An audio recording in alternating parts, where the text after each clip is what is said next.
Namaste, my friends. David back here from Pyramid Yoga in Thailand, giving you a little bit more info on the energy world, the chakra yoga system essentially, which is a full exploration of energy at all levels of the universe.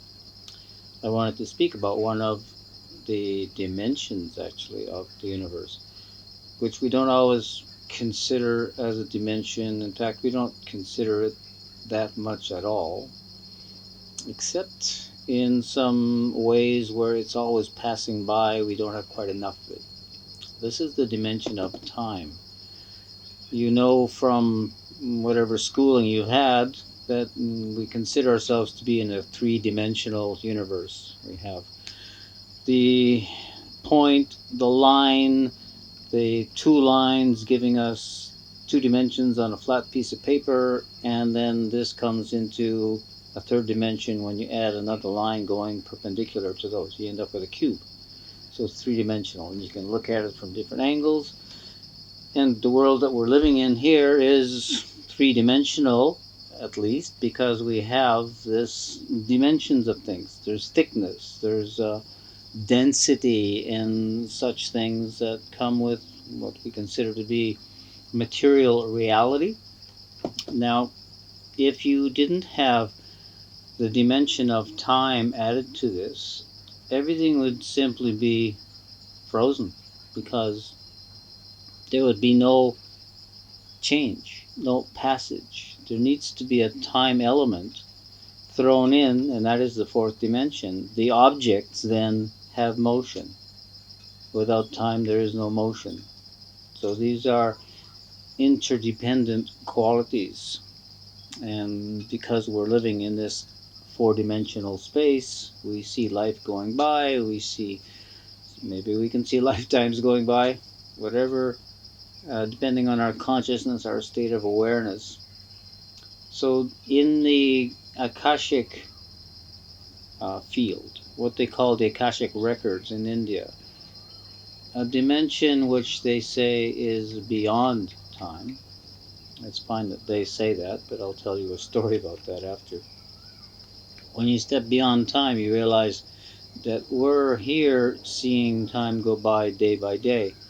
But in the reality, once you leave this four dimensions, going into what do we want to call the next one, the fifth dimension, the electromagnetic ocean that contains all possibilities, the dream worlds, all of that is in other dimensions that are not solid and real and passing by here.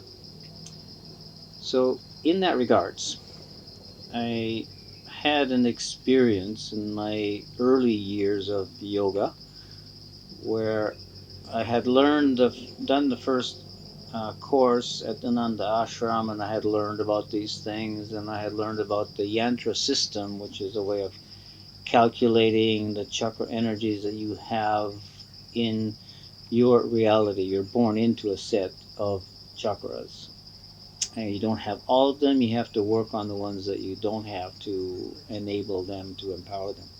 Kind of like astrology, you're born into one of the signs, and you have qualities and characteristics.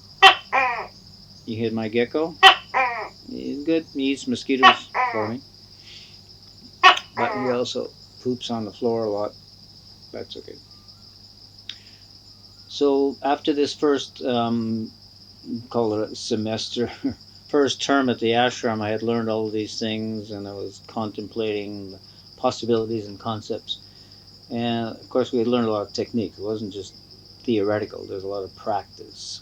And in the practice, I sat one evening on the beach. This is after the ashram and after going up and touring Himalayas and meeting other really turned on people. I was on my way back to the ashram, and I stopped in a place called Goa, which was a pretty chill and mellow place with nice beaches at that time, 1971. And I sat on the nice flat rock on the beach, and evening time I watched the sun go down, and then I started chanting Om with deep breathing. Simply, really three-part breath, which I had learned, and I really liked the breathing because it really made me feel pretty cool. Like getting me kind of high in a way, or making me feel really strong and powerful and clear-minded. So I spent 4 hours chanting and breathing without stopping. I had been traveling around. I had been in polluted. I'd been on Indian trains and whatnot. Now this was a clean environment, and I was really enjoying it and taking advantage of it. And Goa has nice beaches, which are not common in India. So I was enjoying this very natural environment. So the evening, sitting on the beach, three-part breathing and until I was completely out of breath. And then I would take a three-part breath and again for 4 hours. The ocean waves were rolling in at the same time, but in a gentle way, and just you know how it goes into all these little frothing bubbles and just falling in. So all of this sound was coming in with my ohm, and I was feeling it was all quite harmonious and going together in this incredible sound field that I was experiencing with the breath, and the breath was making me experience it deeper and deeper.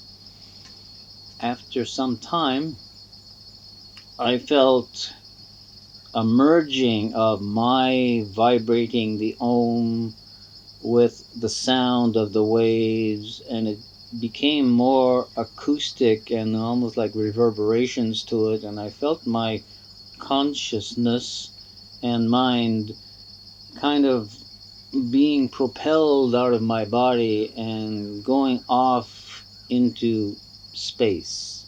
It was a visual experience as well as the feeling of like being on a roller coaster or being in a light plane. Light planes move around up and down a lot, and you have these sensations of being weightless and butterflies in your stomach and feeling giddy. So there's a lot of these feelings of, wow, I'm really flying.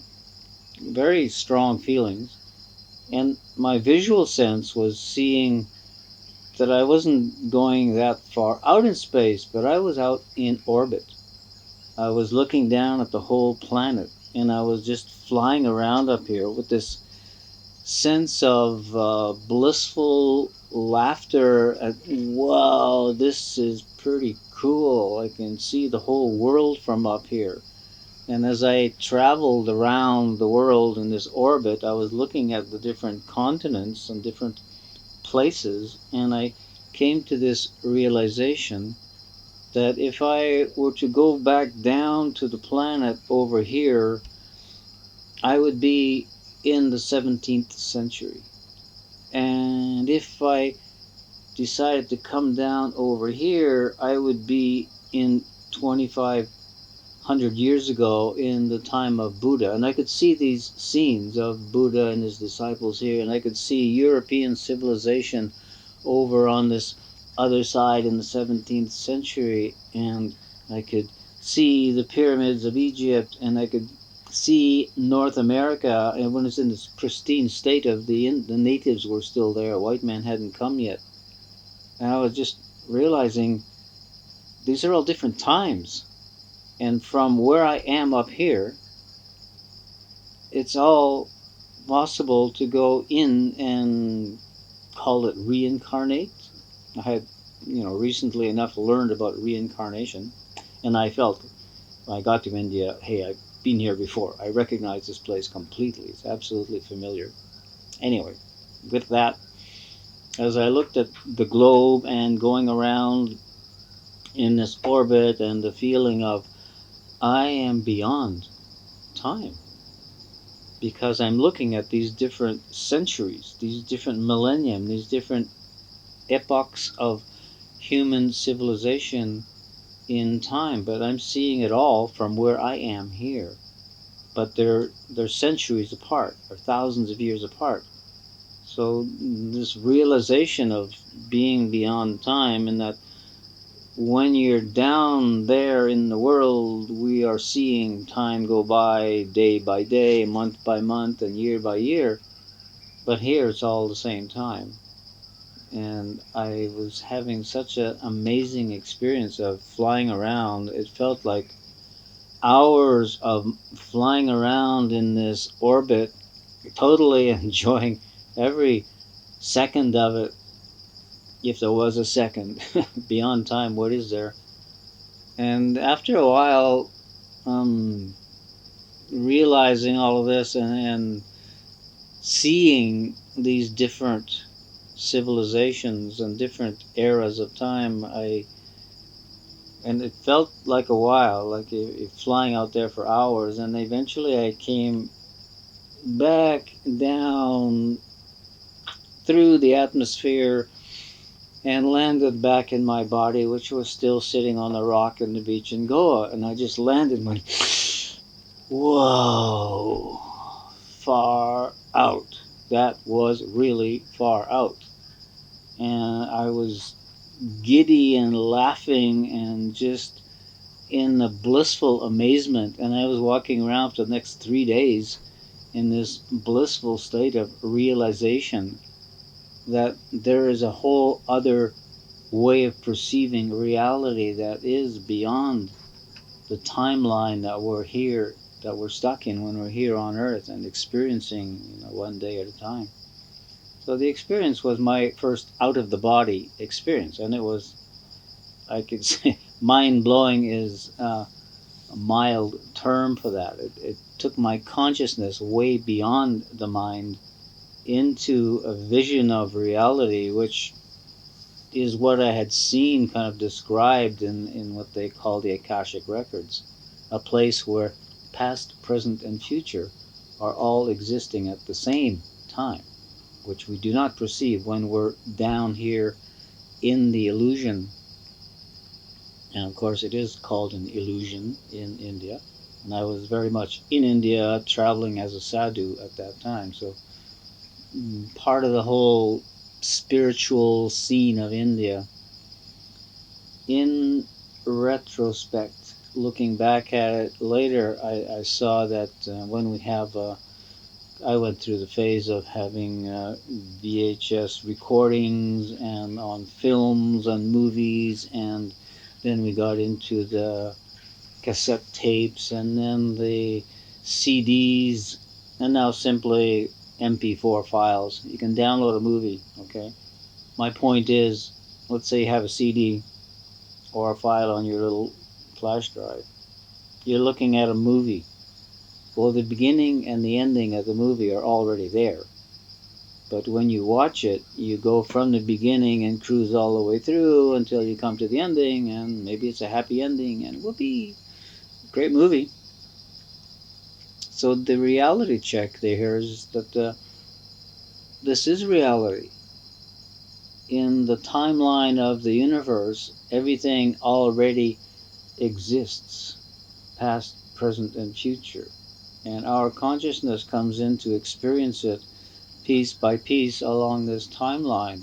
But when we go beyond time, when you die, when you leave your body, which is similar to what I did here, I left my body sitting on the beach on this rock and went for this journey around in space-time and saw that this is a greater reality. And I had this powerful sense of being eternal in this state of watching time, but from a perspective of eternity, which contains all the times.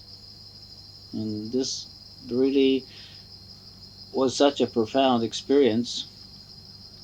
That was the first time, but again, having had that experience, I could reenact it and can go back to the same place by doing, again, some time. Maybe it doesn't take me 4 hours to get to that place anymore because I go there often enough. Beyond time, when you're out there and you're realizing, wow, this is home, this is my eternal place of being. Maybe I'll go down for another incarnation. Maybe I'll just stay out here and fly for a while. And maybe I'll turn and look the other way and go beyond the world and the earth and this plane and go to other parts of the universe. You have no idea how vast the universe is. If you're studying astronomy and astrophysics and these things, you realize, whoa, this is huge, and we're just on one little speck. And here I was in orbit around this little speck that we call planet Earth. It's a beautiful place, so we should really take care of it. So that was one of my major experiences in transcending the normal reality. The first out of the body experience that showed me that I am an eternal consciousness with a mind and with perception that has nothing to do with my eyes or my ears or any of these things. I was perceiving this experience. Like in a dream, you perceive experiences in a dream, your eyes are closed, but you're seeing things. So we have this consciousness that is not at all limited to our body. And again, in normal material living, we think the body is going to grow old, the body is going to die. And I was about 23 years old at that time or something. Now I'm 72, and my body hasn't died yet. I don't know when it will or if it will. It just feels like it's at that same youthful place because I practice yoga every day, many hours, different kinds of yoga. I don't mean just postures.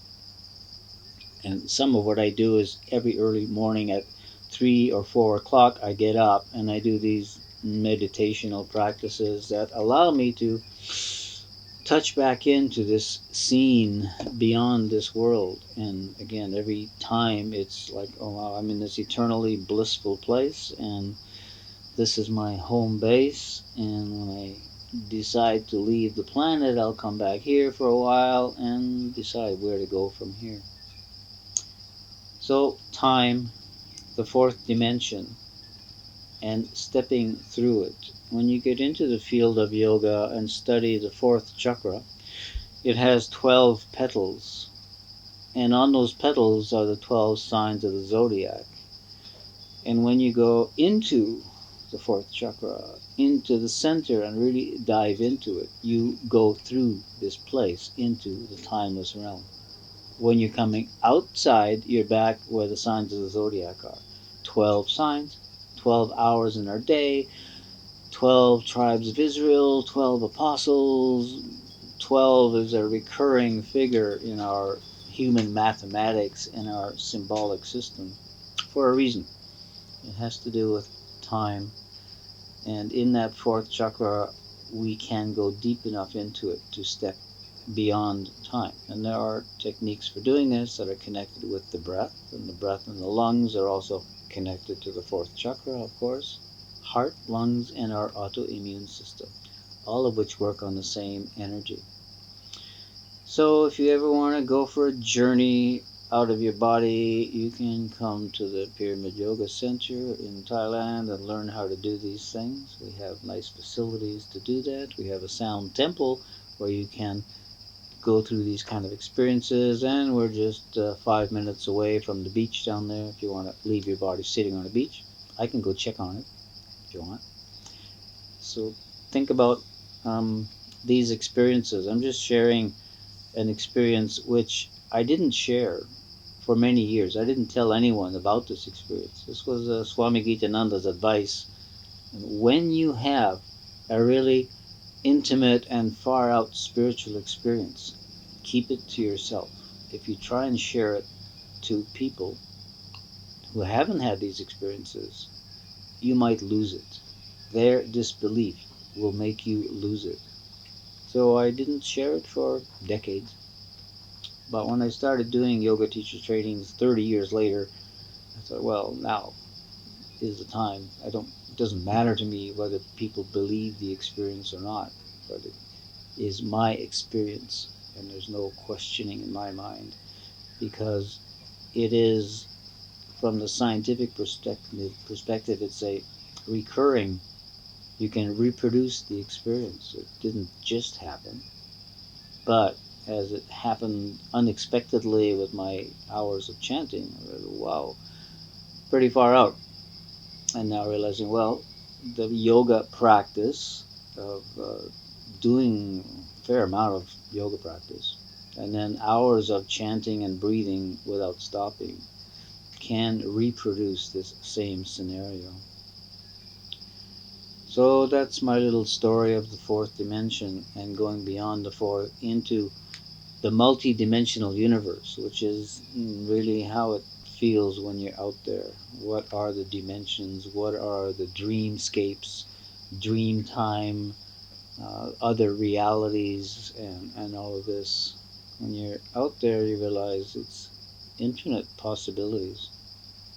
And when we come back into the body, we're more limited to a logical reality, which is governed by people in this world, and which is why you don't speak too much of your really far out spiritual experiences, because people who haven't had them will say, "Oh, yeah, right, okay, sure," but not believing you. And if they don't believe you, you begin questioning yourself. So, at my age and with a lifetime of experience with yoga, I don't need to question what other people question. I have my own perspective on reality. That's my fourth dimension story. Thanks for listening. Namaste.